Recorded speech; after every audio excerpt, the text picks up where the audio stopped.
낭만서점 49회 시작합니다. 안녕하세요. 제주소년 박경환입니다. 네, 안녕하세요. 허입니다. 네, 허이씨. 오늘 좀 초췌해 보이시네요. 예, 저 요즘 체력이 많이 떨어져가지고. 아니, 그간 거의 1년간 낭만서점 진행하면서 네. 제가 아팠던 적은 있는 것 같은데 예. 허이씨가 이렇게 좀 편찮으신 적은 처음인 것 같습니다. 네. 요즘 돈이 없어서 홍삼을 못 사 먹고 있거든요. 홍삼의 기운이 다 떨어진 것 같습니다. 홍삼을 다시 빚을 내서라도 좀 구입을 해야 되지 않을까. 네. 방송 전에 얘기를 들어보니까 좀 스케줄도 많으시다고. 예, 요즘 네, 학업과 일을 병행하다 보니. 칼럼 쓰시는 거, 네, 라디오에 나가서 네. 영화를 소개하는 일 등등 네. 많은 일정을 소화하시다가 네. 지금 약간 좀 따뜻한 봄인데 좀 네. 추워하고 계십니다. 네, 제 감기 몸살에 네. 시달리고 있습니다. 허이 씨의 건강을 위해서 정신 건강을 위해서라도 댓글 네. 많이 남겨주시고요. 그럼요. 네. 안 그래도 저희가 지난 방송에서 네. 댓글을 좀 구걸했잖아요. 그렇죠. 여러분들 정말 마음 따뜻하신 네. 분들이 댓글 여러 개 남겨주셨습니다. 저희들의 구애가 통했습니다. 네. 지금 댓글이 굉장히 많이 달렸어요. 클래식 호이님, 네. 군대에서 잘 듣고 계시다고, 또 입대 후에 공백 기간 동안 나왔던 이 에피소드들 듣느라 아직 네. 최신까지는 따라잡지 못했다고, 하셨습니다. 차곡차곡 들으시겠다고요. 네. 이분의 이 댓글을 만나니까, 네. 정말 숨은 애청자들이 많이 있겠구나 하는 그러게요. 짐작이 갑니다. 네. 이 육군 장병들만 얼마나 많겠습니까? 네. 또 이응이응님도, 네. 나는 고양이로소이다에 댓글이 달리지 않아서 아쉬우셨나봐요라고. 크크크크가 여러 개 있습니다. 네, 맞습니다. 제가 좀 아쉬웠죠. 그래서 저는 나는 고양이로소이다로 칼럼을 썼습니다. 네. PD님께 넘겼는데 아직 업로드는 안 됐고요. 네. 네. 중요한 얘기를 해주셨어요. 네. 댓글이 달리지 않았다고 해서 아쉬워 마세요. 모두들 저처럼 조용히 잘 듣고 나름의 삶을 살고 계실 거예요. 앞으로의 방송도 기대할게요 하셨습니다. 네, 그렇죠. 여러분, 네. 정말 조용히 잘 듣고 계시리라 생각하고요. 네. 저도 사실 다른 팟캐스트들, 라디오 방송들 많이 듣거든요. 네. 근데 전 댓글을 남긴 적이 거의 네. 없습니다. 조용히는 듣고 있는데. 그러니까요. 제가 만약에 네. 팟캐스트 이 낭만서점을 진행하지 않는 사람이고 청취자라면 저 같으면 절대 댓글을 안 남기는 성격이에요, 제가. 그쵸. 그리고 공연장 가서도 박수 잘 안 치는 성격이에요. 박수를 안 치시는군요. 네. 자, 다 같이 박수 이런 거를 유도는 하면서도. 그러게. 저 제주공연 콘서트 때 박수 치고 그러니까요. 막 박수 쳐주시는 분들 정말 고마운 분들입니다. 네. 물론 곡 끝나고는 치죠. 예. 네. 또 이혁준님이 네. 남겨주셨는데요. 한강 작가님의 이 소설 채식주의자, 방송 잘 들으셨다고 하셨고요. 네. 또 5월에는 소년이 온다도 다뤄주시면 좋을 것 같다고, 이렇게 남겨주셨습니다. 네네. 예, 소년이 온다는 아시다시피, 광주 이야기를 다루고 있죠. 한강 작가님의 또 다른 소설이군요. 네. 저는 이 소년이 온다가 출간이 되었을 때 한강 작가님과 함께 이 북콘서트를 진행했는데요. 그때 말씀하셨던 게 이 소설이었군요. 네, 정말로 여러분께서 꼭 한번 읽어보실 만한 소설입니다. 저희 방송에서도 기회가 된다면 다루도록 하겠습니다. 그리고 또 주생님, 채식주의자에 대해서 남겨주셨는데요. 네. 처음으로 읽었던 한강 작가님의 소설이었다고. 처음 읽었을 때는 충격이 좀 있으셔서 초반에는 책을 덮었지만 다 읽으셨다고 하네요. 네. 그리고 김현수 작가님 소설도 좀 다뤄달라고 하셨습니다. 김현수 작가님의 소설. 네. 선우은실 평론가님의 의견도 들을 수 있어서 깊이 생각할 수 있고 좋았다고 하셨는데 저도 방송을 통해 저희들의 목소리만 나오지 않고 앳된 봄 느낌의 선우은실 평론가님 목소리가 이렇게 나오니까 괜히 팟캐스트 듣는 재미가 배가 됐더군요. 네. 무엇보다 또 선우은실 평론가가 있어서 그 방송의 질이 좋아지지 않았나 생각하고요. 네. 다시 한번 혹시 이 방송을 듣고 계시다면 선우은실 평론가님 감사드립니다. 네, 감사드립니다. 자, 그리고 옹달세미님의 댓글이 2개나 있습니다. 안녕하세요. 낭만서점 아껴서 잘 듣고 있습니다. 너무너무 좋아하고 아껴서 듣는데 가끔 댓글이 저조하다는 이야기를 하시는 거 들으면 믿어지지 않는답니다. 아마 독자들 대부분이 생업에 너무 열심히 해서 그렇지 않을까요? 그렇죠. 네. 생업. 네. 제가 어떤 계기로 채식주의자가 된 지 7, 8년 정도가 됩니다. 네. 채식주의자 초창기 시절에 이 책 제목을 접하고 반가운 마음에 읽었던 기억이 납니다. 그리고 몇 년 전에 한강 작가가 궁금해서 다시 한번 읽었고요.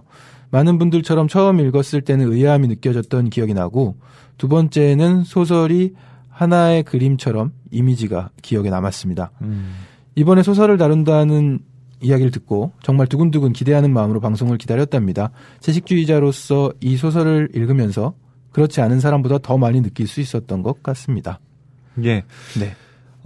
정말 채식을 하시는 분이 채식주의자라는 소설을 읽으셨군요. 네. 정말 느낌이 색다르셨겠어요. 네. 채식주의자도 근데 좀 이렇게 레벨이 나뉘잖아요. 예. 하이퍼 쪽들도 있고. 달걀도 안 먹는. 그렇죠. 네. 예, 뭐, 비건, 그런 식으로 이렇게 나누더라고요.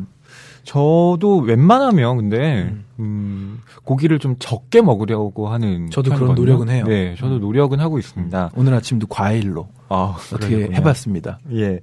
그러니까, 이게, 저는 뭐, 불교 신자는 아닙니다만, 불교에서 하는 이야기가 있잖아요. 결국, 그 동물의 어떤, 기운, 그러니까 죽었을 때의 그 어떤 아우라 같은 것이 그러니까 섭취하는 사람에게 남아서 그것이 결국엔 좋지 않은 영향을 미친다. 그렇기 때문에 이제 그 불교 쪽에서는 육식을 하지 않는 거잖아요. 뭐 그런 생각을 뭐 저는 좀 어느 정도는 가지고 있고요. 어느 정도 가지고 있으면서 어느 정도 육식을 하시는. 그렇죠. 하지만 끊을 수 없어. 막 이런 거 있잖아요. 나는 왜 이렇게 혀가 착착 달라붙지? 막 이런 것도 있고요. 저는 채식주의자 읽고 이 방송 하고 나니까 그 남편한테 땀구멍 하나하나에서 고기 냄새 난다고 했었잖아요. 네. 그 문장을 읽은 뒤로 고기 냄새가 약간 거부 반응이 생겼어요. 음식 냄새 자체가. 네네. 먹지 않고는 살 수 없을까 이런 생각을 문득 하게 됐는데 살 수 없더군요. 아니 근데 있죠. 네, 뭐 여하튼 이 채식주의자라는 책에 여러분께 많은 여러 감상들 또 생각들을 떠올리게 한 것 같습니다. 정말 댓글 감사드리고요. 저희 선물 드려야죠. 네. 자, 댓글을 정성껏 남겨주신 옹달세미님과 또 어떤 분 드릴까요? 우리 군대에서 재밌게 듣고 계시다는 클래식 호이님? 네. 클래식 호이님은 최근 에피소드를 안 들으셨다는데 이 소식을 언제쯤 접하실지 걱정이 되지만, 자, 이 두 분께 책 선물 보내드리려고 하니까요. 북뉴스 @교보북.co.kr로 본인의 주소를 남겨주세요. 책이 가득한 그리고 소설을 사랑하는 책방. 이곳은 낭만 서점입니다.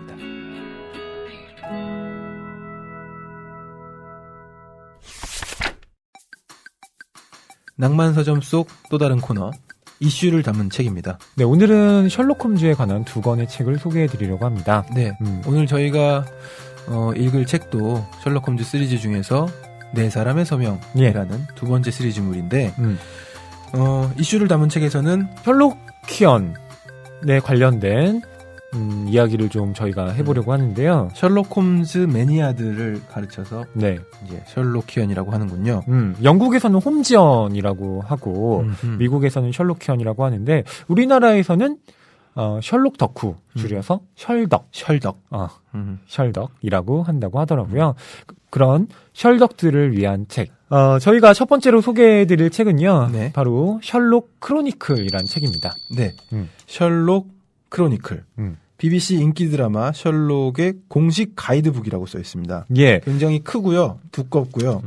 가격도 꽤 나가는 것 같습니다. 네, 그러니까 어떻게 드라마 셜록이 제작되었는지, 아이디어를 처음으로 제안한 스티브 모펫과 마크 게이티스가 주고받은 메일을 비롯해서요. 또 총괄 프로듀서인 슈 버추가 밝히는 이 캐스팅 과정, 또 베네딕트 컴버비치와 또 마틴 프리먼이 인터뷰한 내용들을 담고 있습니다. 네. 영화 속에서는 그 소설 셜록에서 그 배경이 됐던 예전 영국이 아니라 좀 현대 영국이라고 해요. 그래서 현대 영국이 배경이고 촬영장, 세트장 뭐 이렇게 많이 나옵니다. 사진들도 많이 있고요. 예. 참고로 말씀드리면 저희가 오늘 소개한 이 셜록 크로니클은 여러분께서 또 댓글 달아주시면 추첨을 통해서 이 책 선물로 드리니까요. 네, 많은 참여 부탁드리고요. 두 번째로 소개할 책은 미치 컬린의 셜록 홈즈 마지막 날들이라는 책입니다. 네.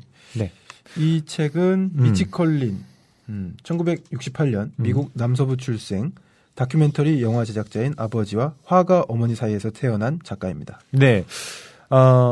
이 미치 컬린도 본인을 셜록키언이라고 소개하고 있는데요.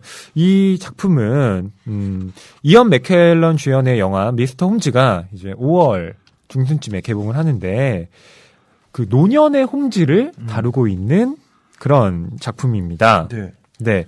어떤 설정이냐면 원래 홈즈의 원작자 코난 도일은 그러니까 홈즈를 한 차례 죽였다가 다시 그 독자들의 항의로 살려냈잖아요. 그런 다음에 이제 이 홈즈가 그 말년에 은퇴를 하고 양봉일을 하는 것으로 이제 그 끝맺는데 코난 도일이 그렇게 설정한 홈즈의 말년으로부터 이 작품이 시작을 하는 겁니다. 네. 그래서 93세의 노인이 된 홈즈가 이제 어떻게 살아가는지. 네. 원작자인 아서 코난 도일이 맺어놨던 그 스토리를 받아서 그렇죠. 뒤에 설정을 지금 93세의 셜록 홈즈 장수했죠. 아하, 그렇군요. 재밌겠네요. 네, 그런 작품입니다.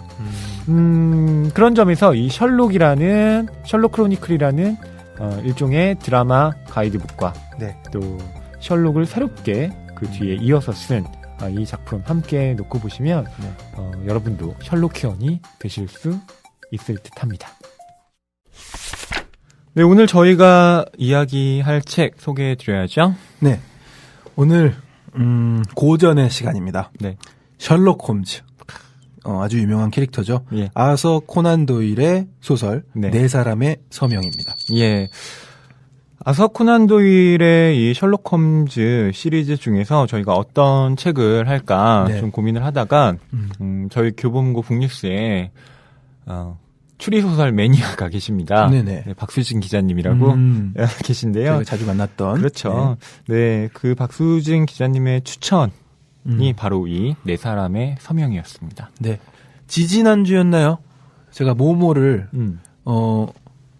손에서 놓을 수 없었고 굉장히 빠른 속도로 읽었다고 말씀을 드렸는데 그러니까 딱 두 번에 걸쳐서 읽었거든요. 한 번에 반 읽고 그 다음에 또 반 읽고. 네.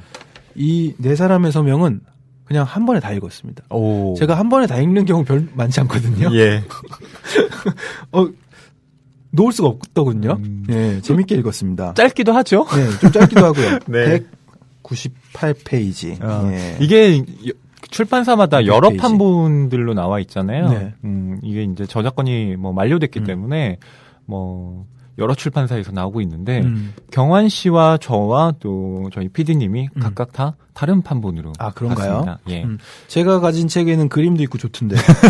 그게 어디서 나온 책인가요? 코너스톤에서 나왔네요. 네, 코너스톤. 그림이 다 똑같은 사파인가요, 이게? 지금 예전부터 계속 이 그림은 같은 거예요? 아니면 이 책에만 있는 건가요? 네, 이 사파도 여러 판본들에서 공통적으로 나타나고 있는데요. 네. 리하르트 거트 슈미트라는 이 사파가가 이 셜록 홈즈가 등장하는 작품들에 처음으로 사파를 그렸다고 합니다. 예, 1902년에 처음으로 주홍색 연구 또 네 사람의 서명을 위한 사파를 그렸고요. 1908년까지 이 셜록 홈즈의 소설에 페나 작업을 했다고 합니다. 마치 파트리크 쥐스킨트의 저희가 처음 다뤘던 작품 존 머시 이야기에 장자크 샹베가 사파를 그린 것처럼 셜록 홈즈 시리즈는 이분이 사파를 그리셨군요. 예. 그래서 보면 지금 PD님은 황금가지에서 나온 책을 읽으셨고요. 네. 예, 경환 씨가 코너스톤, 저는 현대문학에서 나온 판본을 읽었습니다. 네. 네. 그런데 소개에는 뭐 현대문학에서 나온 이 판본으로 저희가 낭독을 좀 진행하겠습니다. 네. 시대를 초월한 추리문학의 절대 고전, 모든 추리소설의 시작과 끝, 이렇게 소개되고 있는데요. 네. 이 셜록이라는, 이 이름, 정말 뭐 전 세계 사람들에게, 각인되어 있는 탐정의 대명사인 것 같아요. 네. 저는 사실 별 관심이 없었어요. 이름은 너무 유명하고 마치 뭐 스타워즈 이런 것처럼 그렇죠. 시리즈 많은 것들 있잖아요. 좀 별 관심이 없거든요. 네네. 근데 이번에 읽으면서 굉장히 매료됐고 이게 셜록 홈즈 전집 중에서도 두 번째 내용이었습니다. 저는 그 소년 탐정 김전일, 뭐 명탐정 코난 이런 만화 좋아했거든요. 근데 소설에서는 이 셜록이라는 네. 탐정을 정말 따라갈 수 있는 그런 탐정이 거의 없구나. 네. 천재예요. 만화도 마찬가지고요. 이 셜록이라는 탐정이 정말 얼마나 그 탐정의 원형으로서 대단한 자리를 차지하고 있는가를 이번에 다시 한번 확인하게 됐고요. 예, 저는 그 셜록 홈즈의 캐릭터 중에 가장 그 인상 깊었던 연기를 했던 배우는 베네딕트 컴버비치예요. 배우 이름이 군요. 네. 베네딕트 컴버비치. 그렇죠. 예.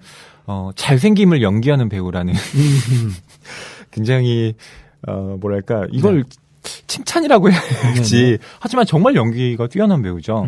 잘생김을 연기한다는 건 잘생기기 위해서 노력한다는 얘기예요? 잘생겼다는 얘기예요? 실제로 보면 그러니까 외모가 빼어나게 뭐 이렇게 수려하다라는 느낌을 주진 않습니다. 그러니까 매력적인데 우리가 알고 있는 일반적인 잘생긴 배우는 아니죠. 하지만 이 배우가 연기하는 걸 보면 그냥 빠져들게 돼요. 그냥 진짜 그 인물인가라는 생각도 들고 특히 셜록에 있어서는 그랬습니다. 그랬군요. 영화보다는 드라마가 그 훨씬 좋았던 그런 캐릭터로 남아 있습니다. 보고 싶어지네요. 근데 뭐 한번 보면은 몇 달 걸리는 건가요? 아니요, 몇 달은 아니고요. 한 며칠 정도. 며칠 정도인데. 페인되는. 그렇죠. 네, 그럼 경환 씨가 아서 코난 도일 소개해 주시죠. 네, 작가 소개를 해드리도록 하겠습니다. 1859년 스코틀랜드에서 태어나서 에든버러 대학에서 의학을 전공했습니다. 1880년 포경선의 의사 자격으로 승선하여 북극해 항해에 나서기도 했으며 의대 졸업 후 서부 아프리카 해안을 항해하는 등 광활한 세계에 대한 호기심을 자주 선보였습니다. 이런 경험은 작가의 소설에 폭넓은 소재와 주제를 제공했습니다. 이걸 보면 아서 코난 도일이 원래 작가가 아니라 네. 의사였다는 걸 알 수가 있죠. 네. 의사인데 여행을 다녔다. 1879년 첫 번째 단편 사사사 계곡의 이름 특이하네요. 사사사 계곡의 미스터리를 발표하며 본격적으로 소설을 쓰기 시작하여 졸업 후 1887년 최초의 셜록 홈즈 이야기 주홍색 연구를 발표하며 추리소설가로서 명성을 얻기 시작했습니다. 9편의 셜록 홈즈 이야기를 비롯해서 역사소설, 모험소설 등 총 20여 편의 작품을 출간했고 의사로서 각지에서 의료활동을 벌이며 30편이 넘는 의학서와 르포를 남기기도 했습니다.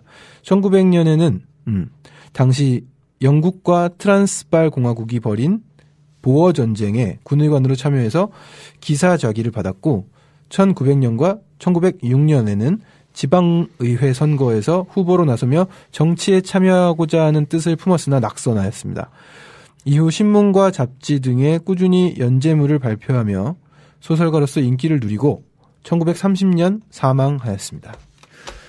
이 아서 코난 도일의 제가 뒷조사를 좀 하다 보니까 네. 셜록 홈즈 시리즈를 이렇게 발표한 다음에 셜록 홈즈를 아서 코난 도일이 죽이거든요. 그러니까 이 폭포에서 네. 떨어지는 것으로 결말이 나면서 이제 셜록 홈즈가 죽은 것으로 그 장면이 24번째 단편에 나온다면서요? 네. 네.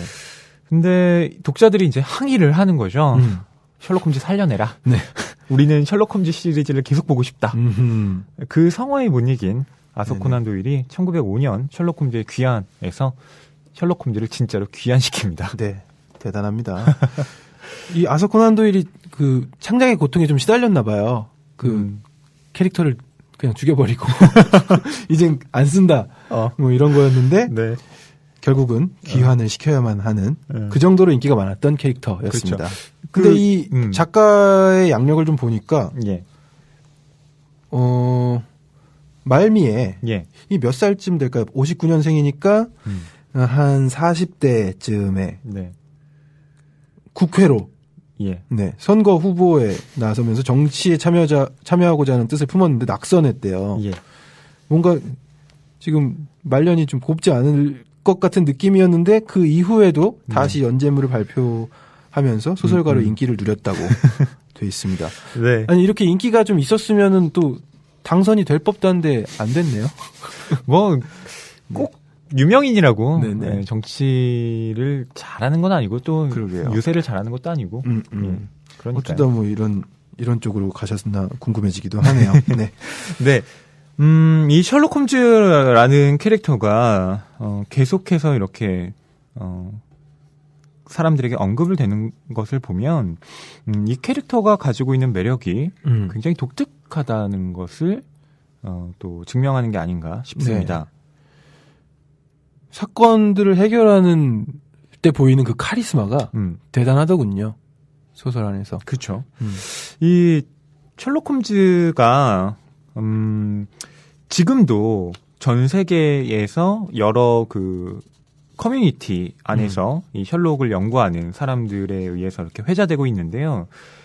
셜록이라는 단어가 이 셜록 홈즈 탐정을 가리키는 말 외에 수수께끼를 잘 맞히는 사람이라는 뜻으로 사전에 오르기도 했답니다. 명사가 돼버렸어요. 그렇죠. 그리고 브리테니커 컴퓨터 그 백과사전에는 셜록키안 홈페이지, 그러니까 셜록 홈즈의 팬들을 일컫는 말, 셜록키안. 예, 이렇게 셜록키안 만들어진 거네요. 네, 제주민 이런 거네. 제주소년 팬들? 네, 그런 얘기 많이 쓰거든요. 네. 낭만 서점어? 서점어. 그 약간 네네네. 어감이 괜찮네요. 네. 뭐 언젠가는 형성되겠죠. 이렇게 댓글도 많이 달아주시는데. 그렇죠. 네.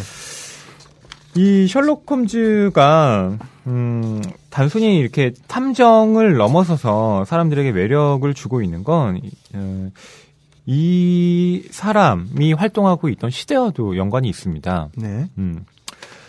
이게 그러니까 영국의 20세기 초를 다루고 있잖아요. 뭐 아시다시피 영국은 전 세계에서 자본주의가 가장 먼저 발전한 나라였습니다. 뭐 산업혁명도 영국에서 일어났고요. 그렇기 때문에 이런 과학이라든가 또 그 대도시에서 일어날 수 있는 살인 같은 것이 형성될 수 있는, 그러니까 그런 것들이 이야기될 수 있는 가장 최적의 조건이었던 거죠. 네. 그러니까 단순하게 재밌는 소설을 써내려 갔는지는 모르겠으나 세계사적인 측면의 그렇죠. 내용들이 담겨 있는 거군요. 그렇습니다. 그러니까 추리소설, 근대적인 의미의 추리소설이라는 것은 그 시대가 근대가 되지 않으면, 그러니까 근대적인 환경이 마련되지 않으면 쓰일 수가 없습니다. 네네. 예. 맞아요. 아무 생각 없이 한 10년 전, 15년 전 드라마 한 장면만 봐도 굉장히 독특한 그 뉘앙스를 발견할 수가 있어요. 그렇죠. 옷 바지 통부터 시작해서 머리 스타일 같은 게 맞아. 네, 지금 상상할 수도 없는 그런 것들이 있고 70년대 작품인가 그런 걸 보는데 이런 말투를 쓰는 거예요. 과연 멋지세요. 그렇죠.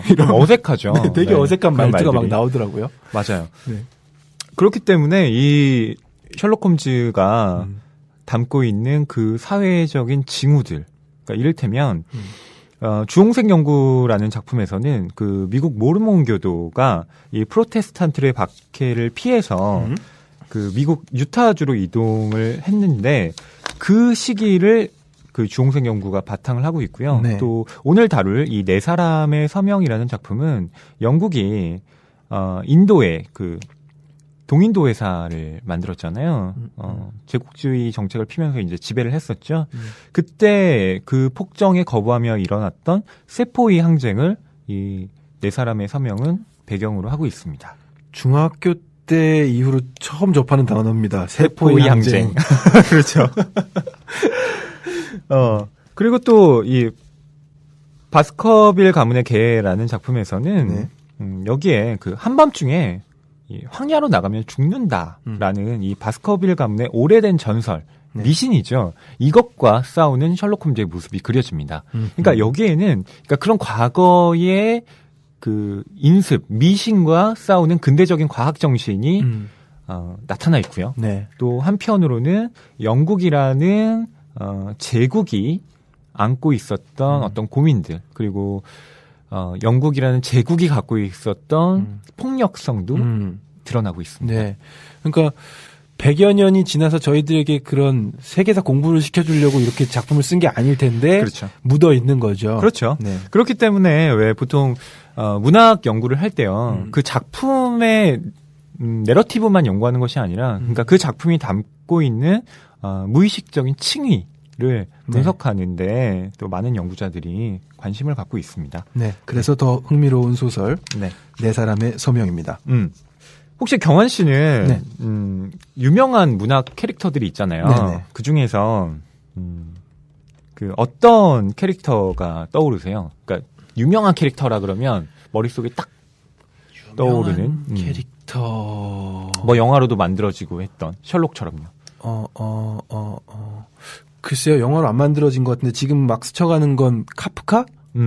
해변의 카프카의 해변의 카프카의 카프카? 그 이름이 카프카가 아닌가요? 별명이 다무라 카프카 맞습니다. 그러니까 자기가 스스로 그렇게 이름을 짓는데요. 네, 카프카도 실제로 영화로 만들어졌어요. 그래요? 네, 영화. 물론 이렇게 변주를 했습니다만, 네. 카프카는 작가지만 또, 예, 카프카도 뭐 굉장히 유명한, 어떻게 보면 작가 캐릭터라고 볼 수도 있겠죠. 지금까지 그 영화에서 여러 캐릭터들이 반복되어서 나타났는데, 그 제일 많이 반복된 캐릭터 중에 3위가 뭐였는지 아세요, 경원 씨? 여기 적혀 있긴 하네요. 네. 프랑켄슈타인. 그렇습니다. 2위는요? 드라큘라. 그렇죠. 그럼 1위가 뭐겠습니까? 1위가 바로 셜록이군요. 그렇습니다. 셜록 홈즈가 셜록이 1위구나. 정말로 많이 영화되는데, 손오공 뭐 이런 애들은 안 돼요? 손오공 뭐 차치하더라도요. 네네. 미야자키 하야오, 예, 여러분께서 많이 알고 있는 일본의 애니메이션 감독이죠. 1982년에 셜록 홈즈라는 만화 영화를 만들기도 했고요. 또 북한에서도요. 네, 세계 명작 전집에 이 샤일록 홈즈라는 제목으로 네, 샤일록 출간이 됐습니다. 네, 그러니까 북한에 루이제 린저가 방문을 했는데요. 네. 그때 그녀가 이 셜록 홈즈 시리즈 내보면 어떻겠느냐라고 했는데 김일성이 교실을 내렸다고 합니다. 네. 루이제 린저가 작가죠? 네네. 삶의 한가운데 글을 쓴 작가입니다. 네네. 네, 이런 식으로 역사적으로 가장 유명한 캐릭터가 나오는 네 사람의 서명 줄거리를 제가 말씀드리도록 하겠습니다. 네, 이 작품은 1890년 리핑코츠 매거진에 실려 있는데요. 이 소설은 인도 폭동이라는 역사적 항쟁의 시대를 다루고 있습니다. 기묘한 난쟁이와 의족을 단 사나이가 등장을 하고요. 보물을 둘러싸고 강의에서 숨막히는 추격전이 벌어지기도 하는 것처럼 지금 읽어도 독자의 흥미를 자아내는 작품입니다. 셜록 홈즈는 마약에 빠져 있습니다. 자신의 추리력을 시험할 만한 재미있는 사건이 발생하지 않는 무료한 나날이 계속되기 때문인데요. 마침 왓슨이 홈즈를 찾아온 그때 한 숙녀가 홈즈의 집을 방문합니다. 메리 모스턴이라는 이름을 가진 그녀는 홈즈와 왓슨에게 몇 년 전부터 정체를 알 수 없는 누군가가 1년에 한 번씩 귀한 진주를 보내오고 있다는 사실을 털어놓습니다. 그런데 그 사람이 모스턴 양에게 직접 만나자는 편지를 보냅니다. 편지에는 경찰이 아니라면 믿을 만한 친구 2명을 데려와도 된다는 내용이 쓰여 있는데요. 홈즈와 왓슨은 모스턴 양과 함께 약속 장소로 가기로 합니다. 편지를 보낸 사람은 세디어스 숄토라는 남자였는데요. 그는 이 진주에 얽힌 사연을 그들에게 들려줍니다. 숄토의 말을 통해서 실종되었던 모스턴 양의 아버지가 세디어스 숄토의 아버지 숄토 대령과 또 인도의 동인도 회사에서 함께 근무했다는 사실이 밝혀지는데요. 그때 얻은 엄청난 보물을 자기보다 먼저 죽은 친구의 딸, 그러니까 메리 모스턴 양이죠. 이 딸에게도 나누어 주어야 한다고 숄토 대령이 임종 직전에 고백을 합니다. 그가 쌍둥이 아들들에게 그 보물의 위치를 알려주려던 순간 창가에 비친 누군가의 모습에 놀란 숄토 대령은 말을 잇지 못하고 세상을 떠나고 맙니다. 이후에 집을 샅샅이 뒤진 끝에 숄토의 형 바솔로뮤는 아버지가 숨겨둔 보물을 결국 찾아냅니다. 하지만 욕심 많은 그는 모스턴 양에게 보물을 나누어 주어야 한다는 아버지의 유언을 내키지 않아 합니다. 형의 의견에 반대한 동생 세디어스가 모스턴 양에게 연락을 취하면서 그들은 이렇게 만나게 된 것인데요. 세디어스와 같이 바솔로뮤의 집으로 간 홈즈 일행은 바솔로뮤가 살해당한 현장을 목격하게 됩니다. 안에서 잠겨있는 방 안에 놓인 시체 옆에는 4사람의 서명이라는 말이 적혀 있는데요. 분물을 둘러싼 살인, 이 사건의 진실은 무엇일까요? 자, 복잡합니다. 예. 등장인물도 많고요. 이름도 어렵고요. 예. 네. 그러니까 지금 형 숄토가 죽었어요. 예, 바솔로뮤. 예, 형 숄토는 바솔로뮤 숄토고요. 예. 동생 숄토는 세디어스 숄토고요. 네. 둘은 쌍둥이입니다. 네. 그리고 이 둘의 아버지가 숄토 대령이고요. 네. 숄토 대령과 지금 제보자 예. 이 아가씨, 예. 모스턴 아가씨 아버지는 둘이서 같이 동인도 회사에서 근무를 했던 군인들입니다. 예. 이 숄토 대령이 그러니까 이 메리 모스턴 양의 아버지와 함께 보물을 나눴어야 했는데 네. 그러지 않고 혼자 독식을 했던 거죠. 네네. 네. 그러면서 부자로 살지만 뭔가 캥기는 게 있는지 네. 두려워하면서 살았죠. 네. 그래서 막 경호원들도 곳곳에 배치를 하고요. 특히 의족이 달린 남자를 두려워했어요. 네, 그렇습니다. 그러니까 메리 모스턴 양은 그 홈즈와 왓슨을 찾아온 이유가 있죠. 네. 네. 자신에게 일어난 이 일련의 사건들, 아버지가 돌아가시고, 네. 돌아가신지 모르죠. 네. 지금 실종. 아버지 네. 실종. 그런데 몇 년 후부터는 자신에게 자꾸 진주가 오고, 진주가 한 6년 동안 계속 오더니, 사실을 알려주겠다. 오늘 만나자. 이런 편지가 왔고, 여길 나가자니 좀 두렵고, 그래서 셜록 홈즈를 찾아온 겁니다. 그렇습니다. 그렇기 때문에 이 마약에 빠져있던 네. 셜록 홈즈에게는 뭔가 재밌는 사건이 생겼군. 그렇죠. 내가 나설 차례야 하면서 네, 이제 나섭니다. 그렇습니다. 여기에서 보면 저는 뭐 소설의 그 사건이 이제 어떻게 풀릴지도 궁금했지만 이 셜록 홈즈라는 사람이 참 이상하다, 특이하다라는 특이하죠. 생각을 계속해서 갖게 되더라고요. 네. 보면 이 셜록 홈즈에 관한 서술들이 왓슨 박사의 1인칭 시점으로 나타나 있습니다. 셜록 홈즈의 친구이자 의사 선생님이죠. 그렇죠. 이 왓슨이 나라는 서술자로서 셜록 홈즈를 옆에서 이제 관찰을 하는데요. 셜록 홈즈가 왓슨에게 이렇게 말을 합니다. 내 머리는 말이지 잠시라도 가만히 있는 것을 아주 싫어해. 문제거리가 필요해. 일거리를 달란 말이야. 아무도 풀 수 없는 난해한 암호나 복잡한 분석 문제를 던져주면 내 머리는 이내 안정을 되찾을 거야. 아무렴 저런 약 따위는 당장 끊을 수 있고 말고. 홈즈는 한숨을 쉬었다. 정말이지 이런 무미건조한 일상은 견딜 수가 없군. 나는 늘 정신적으로 고양된 상태를 열망하고 있어. 이런 특별한 직업을 선택한 것도 다 그 이유 때문이지. 아니 내가 이 직업을 만들어냈다고 하는 편이 더 맞겠군. 바로 이 셜록 홈즈가 이 세상에 존재하는 유일한 탐정이니 말이야. 그러면 본인이 탐정이란 직업을 개척해냈다는 말인가요? 아니면 다른 탐정들보다 내가 뛰어나다는 말인가요? 자기가 독보적이란 얘기죠. 독보적이란 얘기죠. 네.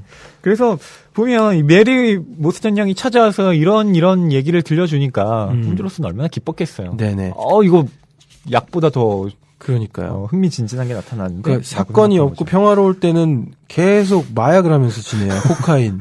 네. 그걸 왓슨이 한심해하죠. 아무리 독특합니다. 봐도 이 친구가 지금 마약을 투여하는 건 익숙해지지 않는다. 라고 서술을 하고 있고요. 그리고 이 왓슨이라는 친구가 셜록 홈즈를 좀 시험하고 싶었는지 모르겠는데 시계를 내밀면서 이 시계의 전 주인이 어떤 사람이었는지를 맞춰봐라. 뭐 이런 얘기를 하는데 굉장히 놀라운 실력을 발휘합니다. 잠깐 시계 좀 살펴보더니 바로 그게 어떤 내력을 갖고 있는지 다 맞춰버리죠. 그런데 저는 이 아서 코난 도일의 작가적인 역량이 바로 이 부분에서 드러난다고 생각해요. 그러니까 뭐냐면 그 메리 모스턴 양이 찾아온 게 물론 소설의 초반부이기는 합니다만 이 소설에서 가장 처음에 나오는 건 왓슨이 홈즈를 찾아간 그 시점부터 시작을 해요. 네. 그러니까 이 네 사람의 서명이라는 작품이 셜록 홈즈 시리즈 중에 한 편이지만 셜록 홈즈 시리즈를 보지 않은 사람들, 그러니까 셜록이라는 사람이 누군지 모르는 독자들이 처음 이 책을 집어들었다 하더라도 네. 셜록 홈즈와 왓슨이라는 캐릭터가 어떤지 네네. 단번에 이 앞에서 그러니까요. 파악을 할 수 있는 거예요. 저도 그 장면부터 훅 빠져들었죠. 그렇죠. 그러니까 셜록 홈즈라는 사람이 워낙 유명하기 때문에 우리는 알고 보지만 이 당시 독자들 그리고 셜록 홈즈를 정말로 잘 모르는 사람들도 이 내용을 보면서 야, 이 셜록이 진짜 대단한 인물이구나. 그러면서도 특이하구나라는 걸 네, 파악할 수 있게 되죠. 그 장면을 잠깐 낭독해 볼까요?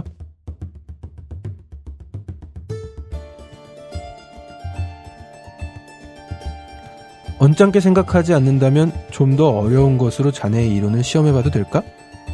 언짢기는커녕 단 몇 분이라도 코카인 생각을 안 해도 되니 오히려 반갑군. 기꺼이 자네의 제안에 응하겠어.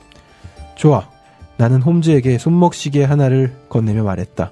자, 이걸 한번 봐. 얼마 전에 내게 들어온 물건인데 이 시계의 전 주인에 대해 말해줄 수 있겠어? 이를테면 그의 습관이나 성격 같은 것들 말이야.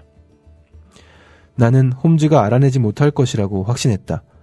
다만 이 일을 계기로 그의 입에 붙은 독단적인 말투를 고칠 수 있을 거라 기대하여 내심 쾌재를 불렀다. 홈즈는 시계를 손에 쥐고 무게를 가늠했다. 그리고 문자판을 골똘히 바라본 다음 뒷판을 열고서 처음에는 맨눈으로 다음에는 고배율의 돋보기로 내부를 검사했다. 홈즈는 마침내 뒷판을 닫고 시계를 돌려주었다. 그의 의기소침한 표정에 나도 모르게 미소가 지어졌다. 정보가 거의 없군. 최근에 시계를 청소해서 정보가 될 만한 흔적들이 대부분 사라졌어. 자네 말이 맞아. 내가 받았을 때 시계는 이미 깨끗이 청소된 뒤였어. 나는 속으로 홈즈가 자신의 실패를 감추기 위해 가장 궁색하고 무능한 변명을 내놓는다고 생각했다. 시계를 청소하지 않았다 한들 뭐 그리 대단한 단서를 얻을 수 있단 말인가. 만족스러울 정도는 아니지만 소득이 전혀 없던 건 아니야. 지금부터 틀린 부분이 있으면 언제든 말해주게. 내가 판단하기로는 이 시계는 자네 형이 아버지에게 물려받아 갖고 있던 거야. 맞아. 시계 뒷판에 새겨진 HW라는 글자에서 알아냈나 보군. 나는 짐짓 아무렇지 않은 척 대꾸했다. 어느 정도는 그렇지. W가 자네 집안 성과 같으니까. 이 시계는 50년 가까이 된 물건이고 이니셜도 그만큼 오래전에 새겨졌어. 그러니 그 글자는 우리 윗세대를 가리키는 거지. 보석은 보통 장남이 물려받고 장남은 아버지와 같은 이름을 쓸 확률이 높아. 내 기억이 틀리지 않는다면 자네 아버지는 오래전에 돌아가셨어. 그러니 이 시계는 자네 큰형이 갖고 있었지. 거기까지는 맞아. 그리고 더 없나? 나는 얼굴이 상기된 채 말했다. 자네 형은 단정치 못한 사람이었어. 아주 단정치 못하고 조심성도 없고. 전도 유망했지만 기회를 날려버리고 가난하게 살았어.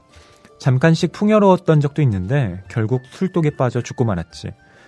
내가 알 수 있는 건 이게 다야. 나는 의자에서 벌떡 일어나 다리를 절룩거리며 방안을 서성였다. 참을 수 없을 만큼 불쾌한 기분이 끌어올랐고 결국 울분을 토했다. 이건 자네답지 않아. 자네가 이런 짓을 하다니 믿을 수가 없어. 자네는 불운한 내 형님에 대해 미리 뒷조사를 했어. 그러고는 이제 와서 기발하게 추리한 척한 거야. 낡은 시계만 보고 그 모든 걸 알아냈다고 나더러 믿으란 말이야? 말도 안 돼. 내가 사과할게. 심오한 문제로만 여긴 나머지 자네에게 얼마나 사적이고 가슴 아픈 일일지 미처 생각 못했네. 하지만 단언컨대 그 시계를 보기 전까지 나는 자네에게 형이 있다는 사실조차 몰랐어. 그렇다면 도대체 그걸 어떻게 알아냈지? 자네가 한 말은 모두 완벽하게 들어맞았어. 단순히 어림짐작으로 말한 건 아니겠지? 내가 물었다. 절대 아니지. 나는 막연한 추측을 하지 않아. 그건 논리적으로 추리하는 능력을 망가뜨리는 나쁜 습관이거든. 자네가 이상하게 느끼는 건 나처럼 사고하는데 단련되지 않았고 중요한 의미가 담겨있는 사소한 정보들을 제대로 관찰하지 않기 때문이지. 예를 들어 내가 처음에 자네 형이 조심성 없다고 말했지.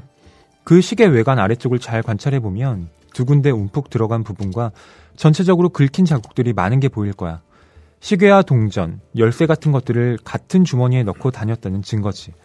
이런 고급 시계를 그 정도로 무신경하게 다뤘다면 분명 조심성 없는 사람일 거라고 추리하는 건 어렵지 않아. 그렇게 가치 있는 물품을 물려받은 남자라면 다른 면에서도 꽤 풍족했을 거라고 보는 것도 억지스럽지 않고.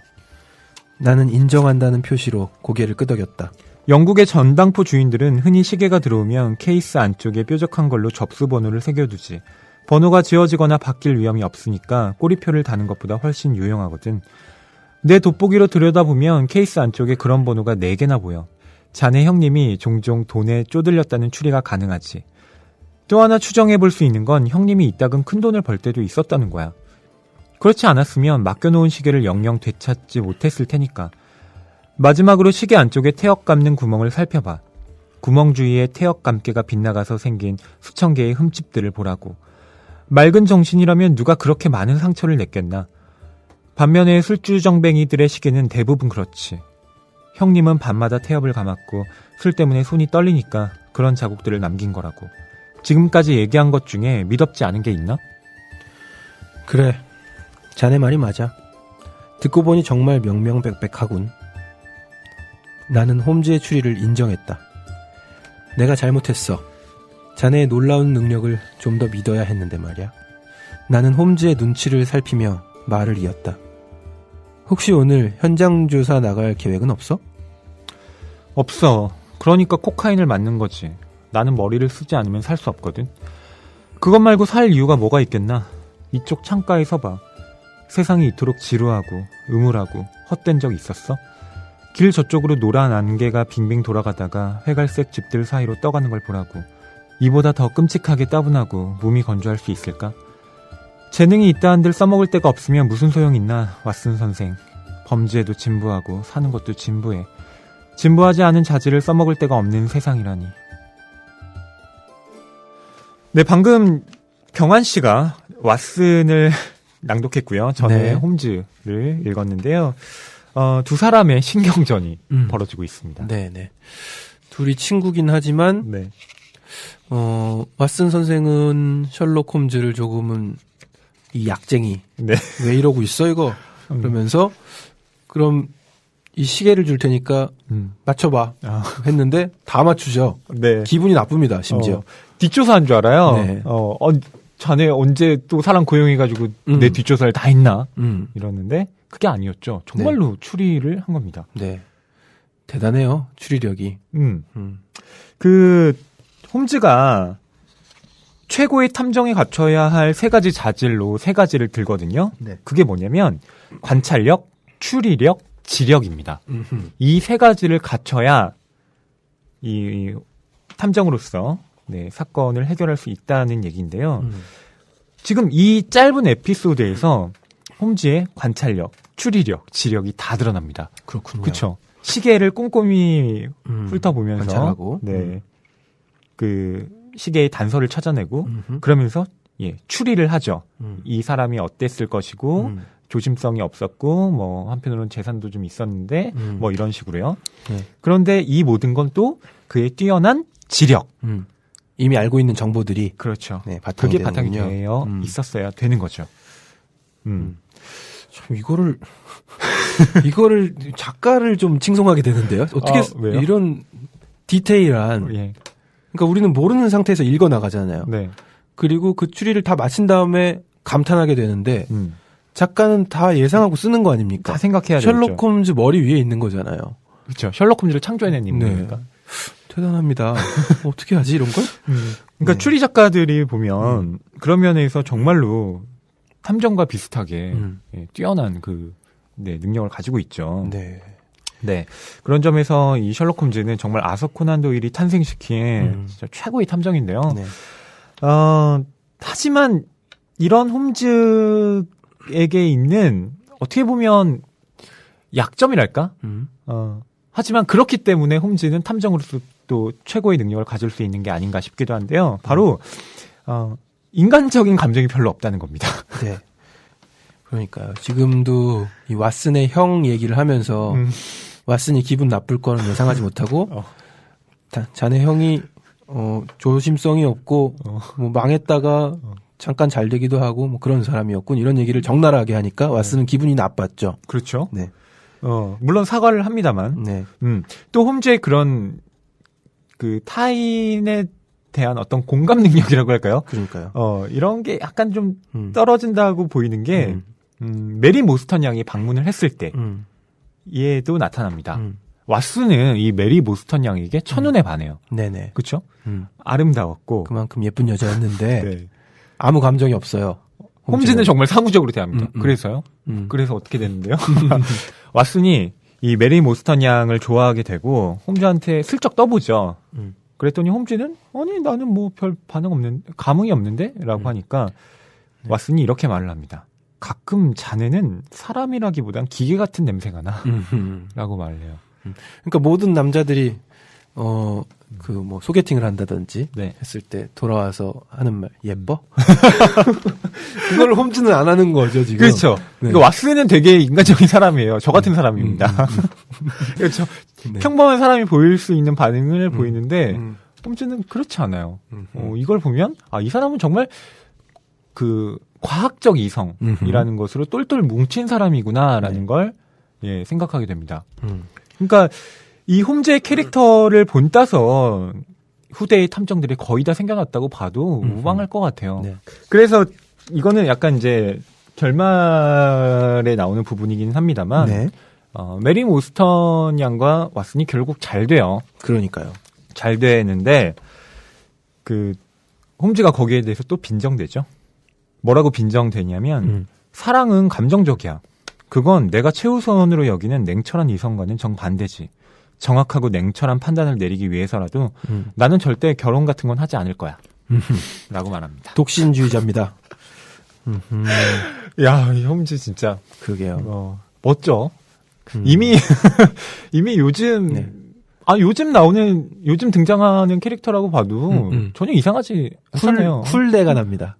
그냥 쿨하잖아요. 그런 게 뭐가 중요해? 라고 하는 남자인데. 또 사건 해결에 대해서는 이런 발언도 하는군요. 나는 좀 특이한 체질이야.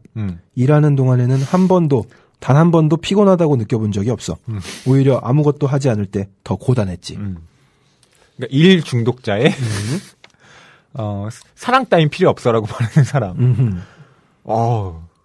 전 좀 닮고 싶습니다. 이런 면을. 닮고 싶으세요? 예. 저는 그러니까 그런데 너무 휘둘리는 사람으로서 감정이 좀 이리저리 휘둘리고 그렇죠. 좀 이런 딱딱한 심장을 가지고 싶었다. 감정을 좀 무디게 하고 싶으시군요. 그런 것도 있었습니다. 냉철하게 또 냉철한 이성 이런 거. 문학 평론을 하셔야 되니까. 근데 문학 평론은요 좀 달라요. 그러니까 결국 예술 작품을 비평한다는 건 단순한 이성만으로는 할 수 없거든요. 그러니까 감성과 이성이 좀 그 절충이 되어서 해야 되는데 그런 면에선 감성이 필요합니다만 저의 경우에는 또 이 싱숭생숭한 마음을 어떻게 다스려야 할지 늘 고민스러운 거죠. 제가 경환 씨한테 좀 물어보고 싶었던 건 이런 거예요. 경환 씨가 지금 왓슨 역할을 계속 하고 있었잖아요. 네. 경환 씨는 이 홈즈라는 사람을 경환 씨가 왓슨이었다면 계속해서 따라다녔겠나요? 그러니까 옆에서 이렇게 좀 있고 싶은 이게 뭐 사람이었나요? 탐정 지망생이라면은 따라다닐만 한 것 같은데 친구로서 글쎄요. 그렇게 이렇게 차가운데 매력을 느낄까? 근데 뭐 재미는 있네요. 따라다니면서 펼쳐지는 일들, 같이 해결해 나가는 것들. 네. 그러니까 왓슨이 분명히 홈즈 옆에 있는 이유가 분명히 있을 텐데 그거는 이제 앞에서 저희가 언급을 해드렸던 그 홈즈의 여러 매력들 그런 것들이 이제 왓슨으로 하여금 경외감을 자아냈기 때문에 있는 게 아닌가 싶기도 한데요. 저는 홈즈는 그렇다면 왜 왓슨을 그토록 옆에 두는 것일까? 이 왓슨을 왜 조력자로 계속 여기는 것일까? 저는 그게 이런 거라고 생각해요. 왓슨이 모모 같은 사람이었기 때문입니다. 잘 들어주나요? 잘 들어줘요. 그러니까 그렇지 않았다면 저는 홈즈와 왓슨이라는 이 콤비는 절대로 이루어지지 않았을 거라고 생각해요. 만약에 홈즈와 홈즈 두 명이 붙어 있다고 생각해 보세요. 그러니까 홈즈와 홈즈 두 명이 콤비를 이뤄서 어떤 사건을 해결해 나간다. 안 되죠. 안 되죠. 그러니까 어떤 능력이 뛰어난 사람은 제 생각엔 그 무리에 있어서는 한 명만 있으면 돼요. 그렇죠. 여러 명일 필요가 없는 거예요. 왜냐하면 그렇게 돼버리면 되게 독단적으로 돼버리는 거예요. 그러니까 의견의 일치도 안 되고 서로 이렇게 티격태격 하는 겁니다. 근데 왓슨은 홈즈 역시 자넨 대단해 이러면서 막 계속 치켜 세워주잖아요. 물론 그게 일부러 그러는 게 아니라 정말 막 놀라면서 실제로 대단하니까요. 대단하기도 하고 그리고 왓슨은 나름 의사로서 인텔리 지식인인데 자기가 갖고 있는 것들을 뽐내지 않습니다. 정말로 잘 들어주기만 해요. 그러니까요. 한참 읽는 동안도 의사인 줄 까먹고 있었어요. 그게 동네 아저씨인 줄. 막 이렇게. 그러니까요. 그렇죠. 친근합니다. 그러니까 홈즈로서도 이 왓슨이라는 사람이 너무 좋은 거죠. 내 얘기 잘 들어주니까 다른 사람들은 막 쟤 이상해라고 생각하는데 왓슨은 좋은 콤비군요. 잘 떠받들어 주니까. 네. 그런 점에서 보통 친구들 내 옆에 있는 친구들이 누구인가를 잘 돌이켜 보면 내가 자주 연락하게 된 친구는 대체로 나를 좀 치켜 세워주고 내 얘기를 잘 들어주는 친구 그런 친구들한테 연락을 자주 하게 되는 것 같더라고요. 그러네요. 네, 그렇죠. 그러네요. 몇 명 지나갑니다. 지금 방송을 들으시는 청취자 여러분들 잘 떨려 보십시오. 저도 그렇거든요. 네네. 물론 이렇게 저한테 연락을 걸어오는 친구들이 먼저 있기도 한데 그 친구들은 보면 저보다 얘기를 많이 하는 친구들이 저한테 얘기를 그러니까 전화를 먼저 합니다.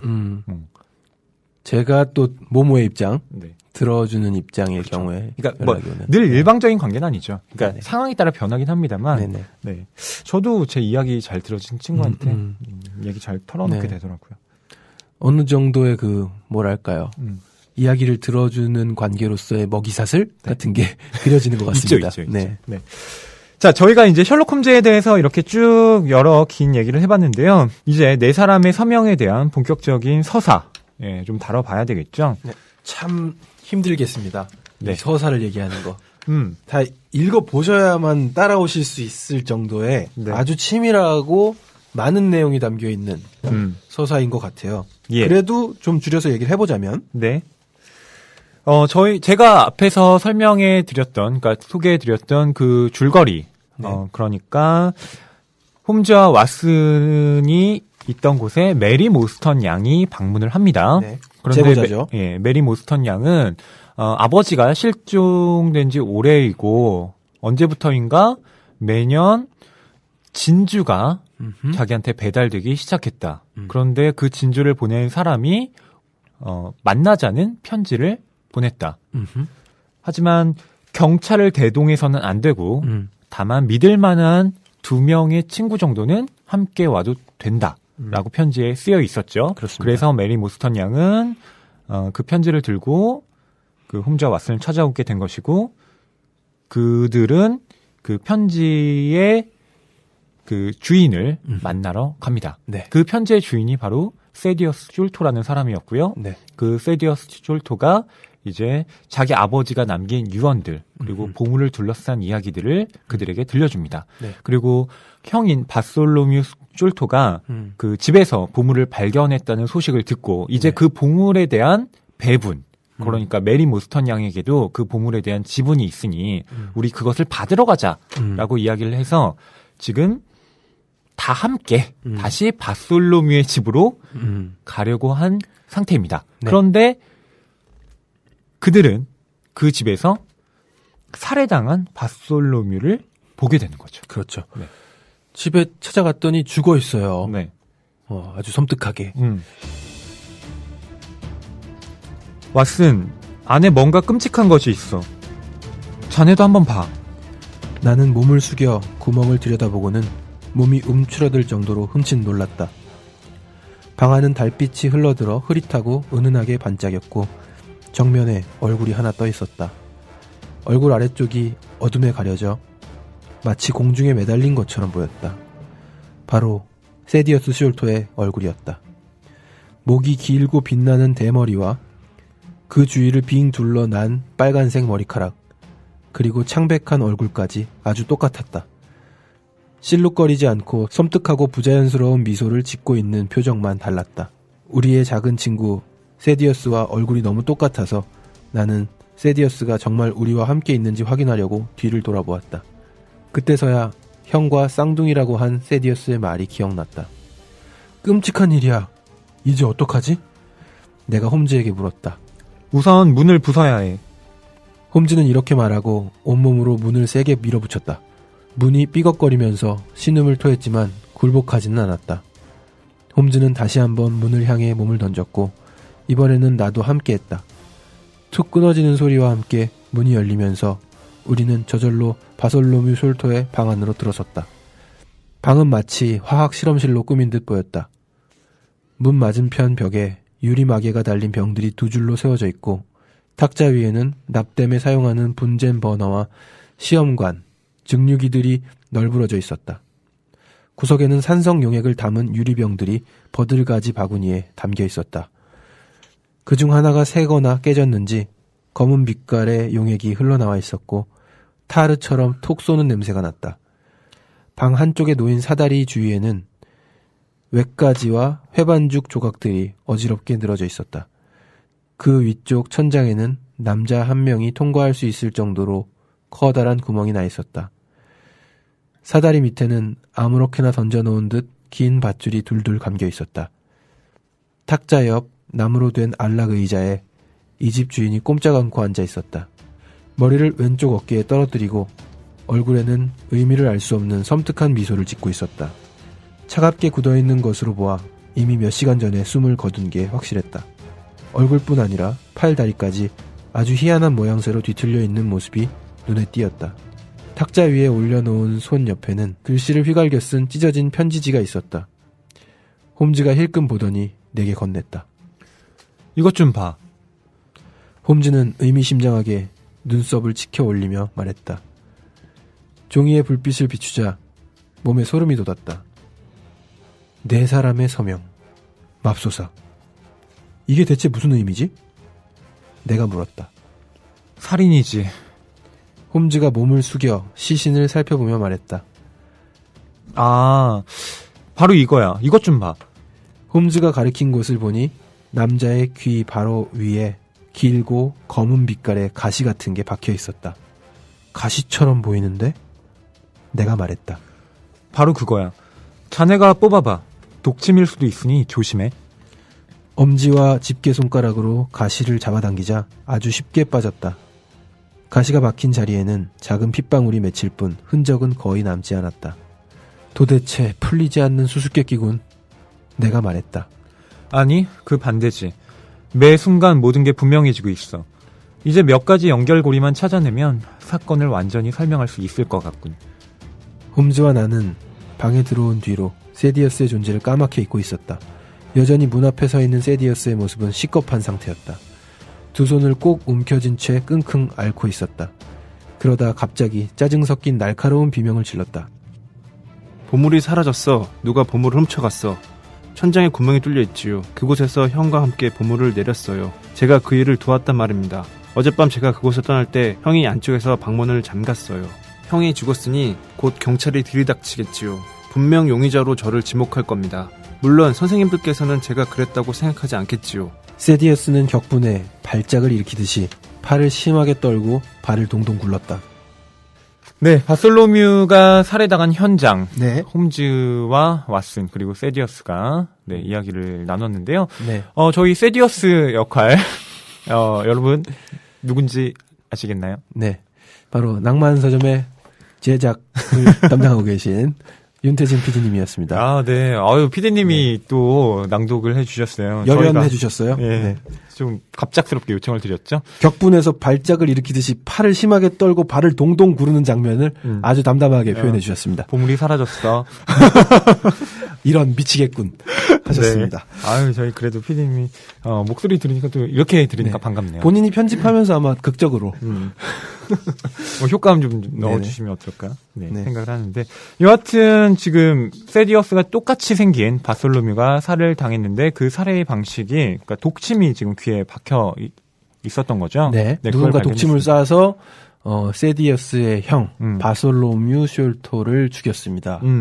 지금 방은 밀실의 형태입니다. 그렇죠? 네, 안쪽에서 문을 잠갔고 밖에서는 네. 들어올 수 없는데 뭐 그런 밀실 살인은 아니고요. 천장에 구멍이 뚫려 있죠. 그러니까 누군가가 그쪽으로 들어와서 죽이고 다시 그쪽으로 도망을 친 네, 그런 사실을 알 수가 있습니다. 네. 하지만 그 세디어스는 형이 죽었다는 사실보다 자기가 범인으로 몰릴까봐, 네, 그게 더 걱정이고요. 왜냐면은 형이랑 헤어질 때 다투고 헤어졌거든요. 마지막으로 헤어졌을 때. 네. 그러니까 다들 자기를 범인으로 지목할 것이다. 이렇게 걱정을 하고 있습니다. 그렇습니다. 자, 이 상황에서 이제 경찰이 오게 되는데요. 이 경찰이 되게 무능합니다. 예. 근데 이건 거의 모든 탐정 소설에서 드러나는 네네. 설정인 것 같아요. 그러니까요. 어디서 많이 본 장면이에요. 아까 문 따고 들어가는 것도. 흐이!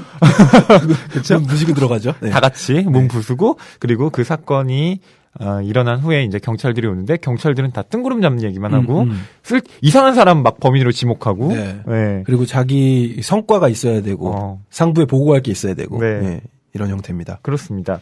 그런 형사들에게 홈즈는 빈정됩니다. 뭐라고 얘기를 하냐면요. 괴테 이야기를 네, 인용을 하면서 괴테 선생의 금원이 떠오르는군. 인간은 언제나 자신이 이해하지 못하는 것을 경멸하는 습관이 있다. 역시 괴테는 항상 명쾌한 말만 한단 말이지. 네, 이렇게요.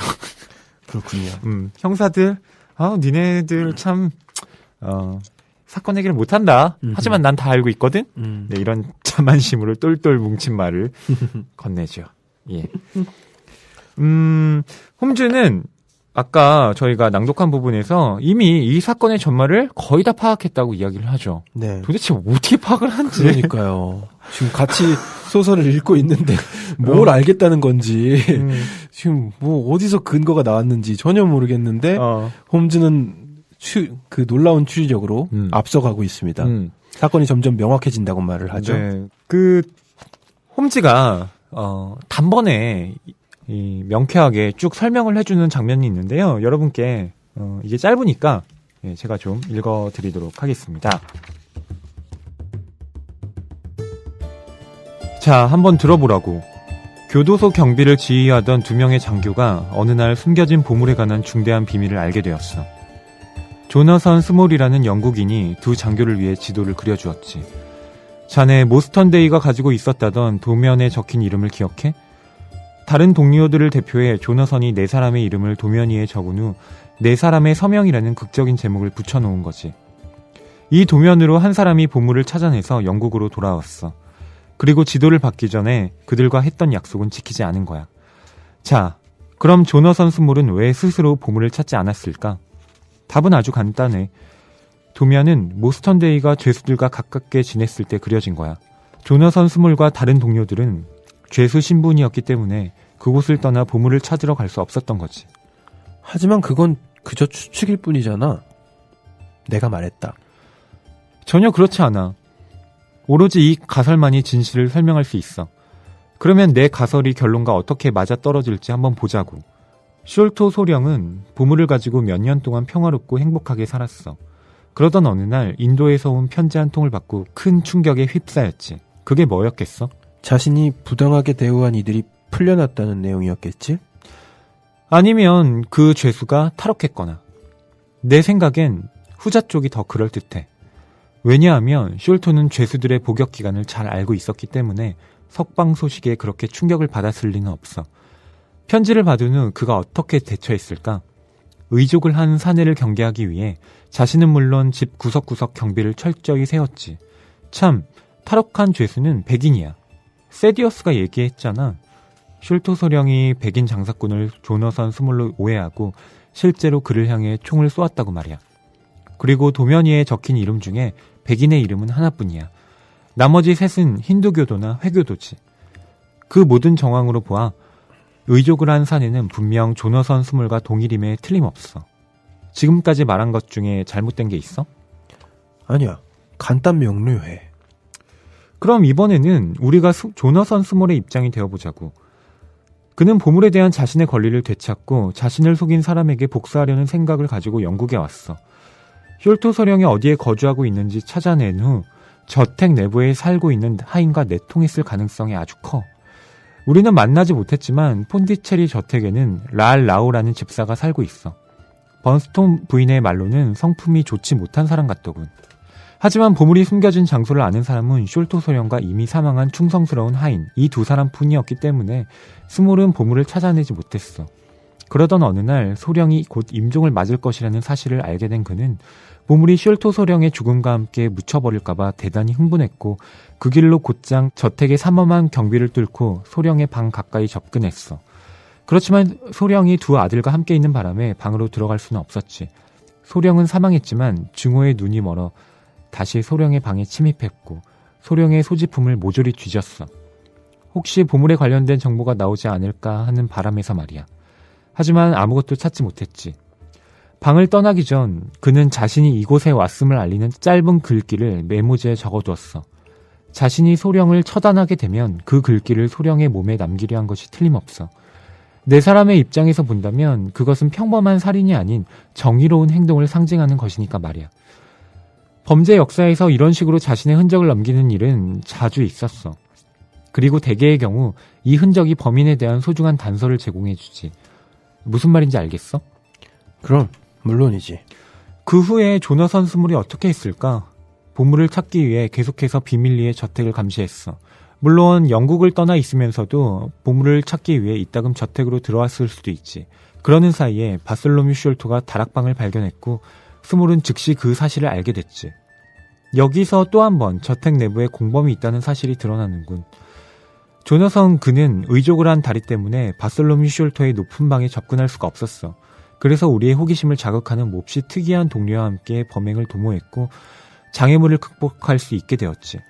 그런데 살인을 저지른 건 조너선이 아니라 공범이잖아. 그렇지. 방에 남겨진 스몰의 발자국 동선을 살펴보면 바솔로뮤 숄터에게 개인적인 원한은 없어 보여. 스몰은 단지 숄터의 몸을 묶고 입에 재갈을 물린 후 보물을 가져가는 선에서 일을 마무리하고 싶었을 거야. 혹시라도 일이 잘못될 경우에 교수형은 피해야 하니까. 하지만 어쩔 수 없었지. 스몰의 동료가 야만적인 본능을 발휘해 독침을 쏘아버렸으니까. 그리고 조너선 스몰은 다시 한번 짧은 글귀를 남기고 보물상자를 꺼내 달아났지. 여기까지가 내가 파악한 사건의 전말이야. 물론 그의 인상착의에 관해서도 말해줄 수 있어. 중년의 나이, 안다만 제도에서 오래 복역했기 때문에 검게 그을린 피부, 발자국 보폭으로 보아 키는 쉽게 계산할 수 있고 턱수염을 길렀어. 세디어스 숄토의 말을 기억해봐. 창밖에 서있던 산의 얼굴에 수염이 텁수룩하게 나있다고 했잖아. 여기까지야. 그 이상은 나도 잘 모르겠군. 예, 홈즈가 명쾌하게 아주 네. 싹 정리를 해줬습니다. 참, 이걸 어떻게 지금까지의 정황을 파악해서 이런 것들을 알아냈다는 게 놀랍습니다. 네. 범인은 조너선 스몰이고 또 바솔로뮤를 죽인 건 그와 함께한 공범이다. 라고 정리를 하죠. 근데 좀 공감이 안 가는 게 조너선 스몰이라는 이름을 딱 접하고 그냥 백인인 걸 아는 건가요? 네. 그러니까 그 네 사람의 서명에 써져 있던 이름 중에 백인으로 특정할 수 있는 이름은 그 조너선 스몰밖에 없었으니까요. 조너선 스몰. 네. 뭐 그런가 보다 해야겠네요, 이 부분은. 네. 그러니까 이거는 당시에 그 영국 독자들에게는 뭐 많이 쓰는 이름이니까. 예, 명확하게 이해가 됐겠죠. 네네. 그러니까 외국 이름으로 누가 봐도 이거는 외국 사람의 이름이라는 게 백인의 이름이다. 있었고 조너선 스몰은 누가 봐도 그 백인의 이름이었으니까. 네. 그리고 또 뭐 창밖에 있던 남자가 바로 그 조너선 스몰이라는 것도 뭐 어렵지 않게 그 인지할 수 있었을 테니까 백인 남자라는 걸 알게 되는 거죠. 하나씩 추리해서 이렇게나 명확한 사건의 전말을 파악했습니다. 네. 이 홈즈는 결국 그 사건을 형사들보다 앞서서 해결하게 되고 추격전까지 벌이게 됩니다. 이 사람들, 그러니까 조너선 스몰과 그 공범이 배를 타고 도망치려는 사실을 알게 되고 그 배를 뒤쫓게 되죠. 이 장면도 되게 흥미진진하죠. 사실 배의 인상착의를 파악해요. 일단 뭐 줄이 하나가 가 있고 굴뚝에는 줄이 2개고 무슨 색이고 이런 것들이 다 나와서 그 배를 찾아 하고 사람들을 풉니다. 아이들이죠. 네. 아이들을 풀어서 곧 찾을 거라고 생각하는데 못 찾아요. 네. 이게 도대체 어떻게 된 걸까 하면서 홈즈도 초조해지기 시작하는데 그 와중에 또 추리를 해냅니다. 아, 배가 사라졌을 리는 없고 이 배를 튜닝하러 들어갔구나. 어딘가에 맞습니다. 예. 배를 고치러 들어간 거예요. 그렇죠. 그래서 배의 모양새를 바꾸고 색깔도 뭐 바꿨겠죠. 그래서 바로 그 정비소를 찾아갑니다. 그리고 결국 이들을 찾아냈고 추격전을 배 추격전이죠. 네, 배를 타고. 네, 배를 타고 엄청난 속도로 물살을 가르며 추격하는 장면이 나옵니다. 그 셜록 홈즈가 계속 그 배 화부한테 석탄 집어넣으라고 그럴 때마다 뭐랄까 저는 약간 그 아저씨가 불쌍해지더라고요. 아니 되게 열심히 넣고 있는데 계속 더 넣으라고. 그 당시에는 이제 증기선이었으니까 석탄을 집어넣어야 되잖아요. 지금처럼 뭐 이렇게 딱 기계 버튼만 올린다고 되는 게 아니니까. 모터 당겨가지고 그런 게 아니고. 그러니까 이 추격전이 저는 결국엔 잡을 거라는 걸 알고 있는데도 되게 흥미진진하더라고요. 지금의 눈으로 보면 사실 그 배가 빨라봐야 얼마나 빨랐겠어요. 네네. 석탄실 구가는. 그 007 뭐 제임스 본드 같은 영화 보면 그런 추격신들 막 나오잖아요. 그렇죠. 근데 지금 현대로 올수록 보면 그 추격전의 속도가 훨씬 더 빨라집니다. 네네. 네. 근데 뭐 그 당시에 눈으로 보면 그 정도도 빠를 수 있겠구나. 네. 하지만 이 서술이 되게 흥미진진하게 되어 있어서 손에 땀을 쥐게 하죠. 네. 잡을 수 있을까? 잡아야 되는데 이런 생각을 하게 되죠. 결국에는 그 조너선 스몰을 체포하게 되는데요. 그 전에 총격전도 있습니다. 네. 그 총격전을 통해서 이 통가라는 인물을 네, 또 죽이게 되죠. 그러니까 독침 쏜 네. 캐릭터죠. 네. 그리고 굉장히 난쟁이고 체구도 작고 네. 거의 괴물처럼 표현을 합니다. 예. 그 해리포터나 어디 반지의 제왕 같은 데 나왔던 뭐, 골룸이나 이런 그렇죠. 이런 캐릭터가 생각나요. 네. 그러니까 이 통가가 그 조너선 스몰의 조력자였던 거죠. 그 네. 공범입니다. 공범이에요. 근데 이 통가는 그러니까 보물을 원해서 이런 일을 공모했던 게 아니라요. 그냥 조너선 스몰과 친밀했던 네네. 네, 그런 그 원주민이라는 걸 알 수가 있어요. 다른 대륙에 살던 네. 예, 원주민인데 따라옵니다. 조너선 스몰을. 그래서 저는 그러니까 여기에 바로 이 아서 코난 도일이 갖고 있었던 그리고 그 당시에 영국의 시대적 한계가 명확하게 보이더라고요. 어떤 건가 하면 그 통가에 대해서 그 서술을 그 아까 경환 씨가 이야기한 대로 괴물 같다라고 이야기를 합니다. 그러니까 통가의 외양을 왓슨은 이렇게 묘사하고 있죠. 내 평생 그렇게 작은 남자는 처음 보았다. 얼굴은 매우 기형적으로 생겼고 머리카락은 곱슬곱슬하고 부스스했다. 또 작은 눈에는 음침한 빛이 이글거렸다. 홈즈는 벌써 리볼버를 꺼내들었다. 이 야만스럽고 기형적으로 생긴 창조물이 보는 가운데 나도 리볼버를 급히 꺼냈다. 근데 이게 지극히 서양의 시선에서 보면 그러니까요. 기형적이고 뭐 야만스럽다라고 볼 수 있겠지만 이게 뭐랄까요? 다른 사람들의 눈으로 보면 그렇지 않거든요. 그렇죠. 이런 인종이 있는 건데. 그러니까 말하자면 여기에는 작고. 그 제국주의적인 시선이 고스란히 담겨 있는 거예요. 네. 그러니까 당시에 영국인들이 조선인들을 봤다고 해보세요. 키는 작고 머리에는 이상한 그 상투. 그들은 몰랐겠죠. 머리를 묶어서 위로 올리고 그리고 뭐 하얀 옷을 입고 있더라. 눈은 다 짝 찢어졌고 여성들은 아무렇지도 않게 가슴을 드러내놓고 다니더라. 가슴을 드러내고 다녔어요? 그게 그러니까 조선 시대 때 아들을 낳은 여자들은 그러니까 자랑스럽게 그러니까 그 저고리가 짧게 만들어서 가슴을 드러내놓고 다녔다라는 기록도 있습니다. 그렇군요. 그리고 그 모유 수유를 할 때도 아무렇지도 않게 그냥 공공장소에서 네, 그 아이들에게 젖을 먹였던 거죠. 그래서 지난 회차에 채식주의자 때 그 얘기를 하셨구나. 네. 전 잘 몰랐네요. 네. 그 당시에 이제 아들을 낳은 여자들이 그러니까 자신의 어떤 뭐랄까 나 아들 낳은 여자다라는 것을 뻐기는 건가요? 네, 그런 식으로 했다는 아들 못 나오면 가슴을 못 내나요? 그러니까 예, 그런 식의 그러니까 일종의 습속에 있었던 거죠. 네, 전 조선에서 그런 일이 있었다라기보다는 네, 그런 어쨌든 기록이 게 있군요. 예, 있었죠. 네, 사진도 있고요. 사진으로 남아 있기도 합니다. 그러니까 그런 걸 보면 쟤네 뭐야 이상한데라고 생각할 수도 있는 거예요. 하지만 뭐 우리 풍습으로 보면 그럴 수도 그렇죠. 있는 거지. 우리에게는 늘상 있던 일이고. 그렇죠.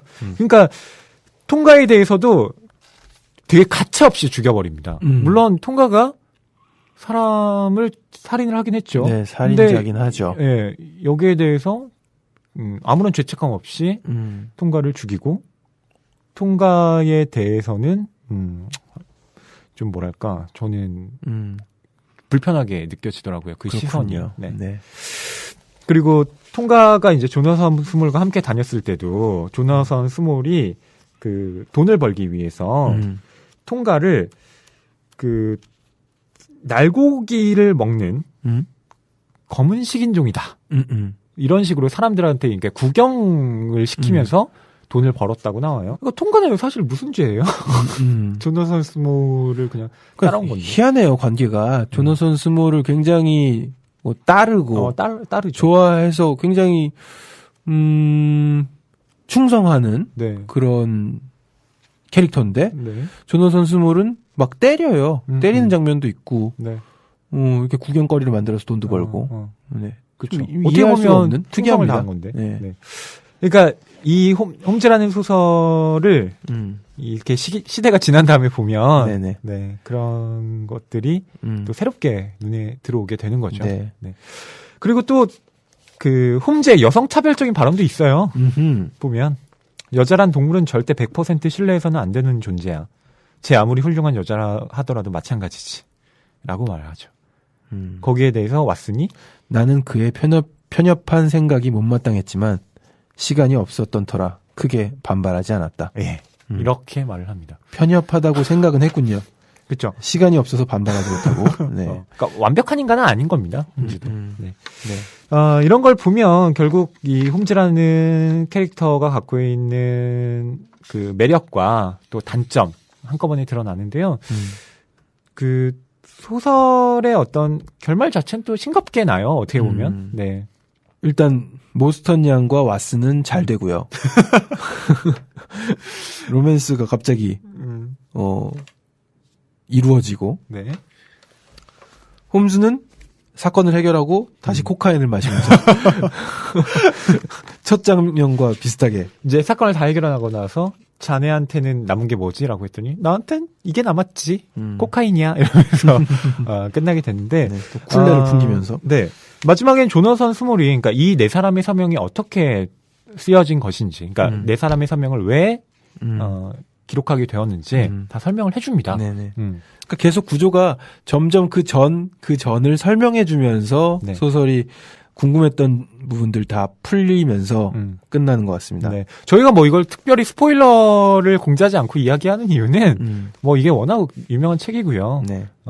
설령 스포일러를 안다고 한들 네, 이 책에 대한 뭐 흥미가 여러분들이 크게 떨어지지 않을 거라고 생각해서요. 네. 그냥 말씀드리는 건데요. 조나선 스몰은 그 원래 인도에서 근무를 하고 있던 군인이었죠. 네. 예. 근데 이제 함께 경비를 서고 있었던, 그러니까 다른 민족, 아흐메트라는 그런 사람들이 이제 일종의 협박 같은 제안을 한 겁니다. 이제 좀 있으면 어떤 남자가 이제 보물을 담은 상자를 가지고 들어올 텐데 우리가 그것을 빼앗자. 만약에 네가 그거 안 하면 우린 너를 죽일 거다. 뭐 따를 수밖에 없는 제안이죠, 사실. 그래서 거절할 수 없는 제안. 그 보물을 갖고 오던 남자를 죽이고 그 보물을 갖게 됩니다. 네. 하지만 결국 그 사건이 들통나게 되고요. 보물에 대해서는 이제 서로 다 함구를 한 채 그들은 다 그 교도소로 가게 됩니다. 그런데 그 교도소 안에서 이제 근무를 하고 있던 사람들이 바로 숄토 대령과 모스턴 대위. 그러니까 모스턴 대위는 여기에서 모스턴 양의 아버지였죠. 그 사람들이 있었는데 이 조나선 스몰이 이제 제안을 했던 거예요. 어떻게든 이제 풀려는 나야겠고 보물이 있는 걸 알려주고 대신 우리가 그것을 이제 공평하게 배분을 하겠다. 하지만 이 보물은 내 것일 뿐만 아니라 나와 함께 행동을 같이 했던 나머지 3사람의 것이기도 하다. 그러니까 이 사람들의 소유권을 모두 인정해 준 다음에 너희들에게도, 그러니까 숄토 대령과 모스턴데이에게도 보물을 나눠 가졌으면 한다. 이랬는데 배신을 한 거죠. 배신한 거죠, 숄토가. 예. 그러면서 숄토는 조너선 스몰, 의족을 한 남자, 백인 남자가 혹시라도 나타나서 내 보물을, 이 비밀을 다 아는 남자니까 이게 어떻게 뺏기는 거 아닌가 두려운 마음으로 하루하루 살면서 보물을 다 가졌는데도요, 굉장히 어마어마한 보물인데 불행하게 살아갑니다. 마음 그렇죠. 졸이면서. 그리고 보면 뒤에 조너선 스몰도 결국 그 보물을 갖지 못하잖아요. 네. 누구도 그 보물을 갖지 못한 채로 네. 이 소설은 끝나게 됩니다. 참 의미가 있는 것 같아요. 허망해요, 보물을 그런 거 보면 줬던 삶이. 그렇잖아요. 그 항상 어떤 걸 되게 갖고 싶어서 사람들이 서로 욕망하다가 결국 그 보물이 뭐 어디 바다에 버려진다던가 뭐 아니면 절벽에서 떨어져서 찾을 수 없게 된다던가. 배추도사 무도사 생각나네요. 그런 거잖아요. 맷돌, 소금 나오는 맷돌. 바닷물이 짠 이유. 그렇게 돼버립니다. 네. 네, 저희가 뭐 4사람의 서명 이렇게 좀 다뤄봤는데요. 홈즈라는 캐릭터가 왜 매력적인지, 그리고 이 사람이 갖고 있는 여러 가지 특별한 모습에 대해서 이야기를 나눠봤고요. 또 4사람의 서명이 이런 비밀을 담고 있는 소설이었다라는 것을 말씀드렸습니다. 아마 책을 읽지 않고 쭉 들으신 분들은 뭐 스토리가 잘 연결이 되셨을지 모르겠어요. 그런데 아마 읽어보시면 저처럼 한 번에 손에서 놓지 못한 채로 끝까지 쭉 읽어 나가시는데 아무 무리가 없으실 겁니다. 네. 뭐 저희가 오늘 4사람의 서명 다뤘지만 뭐 다른 또 유명한 셜록 홈즈 시리즈들이 많으니까요. 여러분들께서 또 다른 작품들 손에 들고 읽어보시면 어떨까 싶습니다. 허즈밴드 시크릿, 차일드 44 이런 작품들과 맥을 갖게 하는 쫄깃한 스토리, 그런 책이었습니다. 자, 오늘 이렇게 4사람의 서명, 아서 코난 도일의 소설을 다뤄봤고요. 다음 주에는 낭만서점 50회입니다. 삶 속에서 소설을 쓰고 있는 기분, 이기호 작가의 웬만해선 아무렇지 않다라는 책을 살펴보도록 하겠습니다. 안녕히 계세요.